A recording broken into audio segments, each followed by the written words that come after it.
There are five workplace mistakes that quietly end careers. And the most dangerous thing about them is every single one of them feels like a safe way to behave. That is exactly why smart people make them. I have spent more than 20 years and 20,000 hours training leaders in the largest organization of its type in the world. And I have seen how careers actually get decided in those rooms. Nobody pulls up your full work history. They go from memory and impression, and memory only holds what it actually saw. So the people who lose are rarely the lazy ones. They are the quiet, dependable professionals whose value is real, but unfortunately invisible. Mistake number one on this list is the biggest one. And I would bet money that somebody taught you to do it on purpose. My goal today is for you to see all five on the list before your company does. If you appreciate me making this type of content, let me know by gently tapping that like button, and make sure you subscribe so you do not miss out on what's coming next.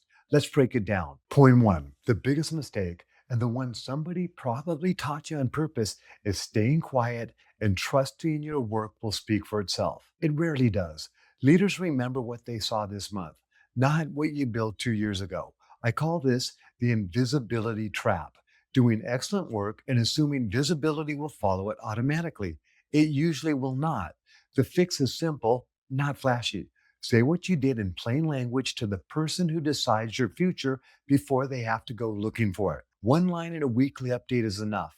Silence is not humility, it is a career risk. Point two, saying yes to everything looks like dependability, and it quietly makes you replaceable. When you become the person who absorbs every extra task, leaders stop seeing a future leader and they start seeing a very reliable pair of hands. I have watched this exact pattern play out in leader after leader I have trained, saying yes so often that nobody ever asked what they wanted next. The principles that boundaries are not selfish, they protect the higher value work that only you can do.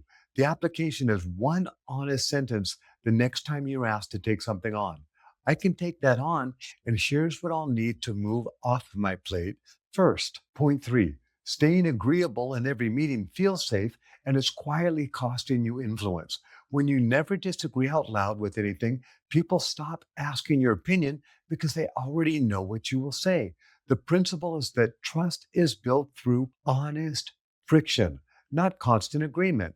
You need to become difficult. You need to become someone whose words mean something because it's not an automatic yes. The application is to pick one meeting this week and raise one real concern respectfully before the decision gets made instead of after. Point four, waiting for your annual review to talk about your value is waiting far too long. Reviews summarize a story that leadership has already decided. By the time that you're in the room, the narrative has already been set. The principle is that the perception gets built in real time, not once a year. The application is one simple habit: a monthly note to your manager, 3 lines, what you move forward and why it mattered. It takes 5 minutes and it rewrites the story while it's still being written, not after. Point five, and this is the one that surprises people the most. Trying to become indispensable by holding on to knowledge actually makes you the easiest to overlook for promotion. If you are the only one who can do something that leadership cannot move you without breaking something, they simply do not move you. The principle is that real security comes from developing others, not withholding it from them, because it proves that you can be trusted with more. The application is to teach one piece of what you know to one other person this month on purpose and out loud. So let's bring this all together quickly. Point one, stop assuming your work speaks for itself. It does not. Point two, saying yes to everything makes you replaceable, not valuable. Point three, constant agreement quietly costs you influence. So raise the real concern. Point four, do not wait for your review to shape your story. Do it monthly.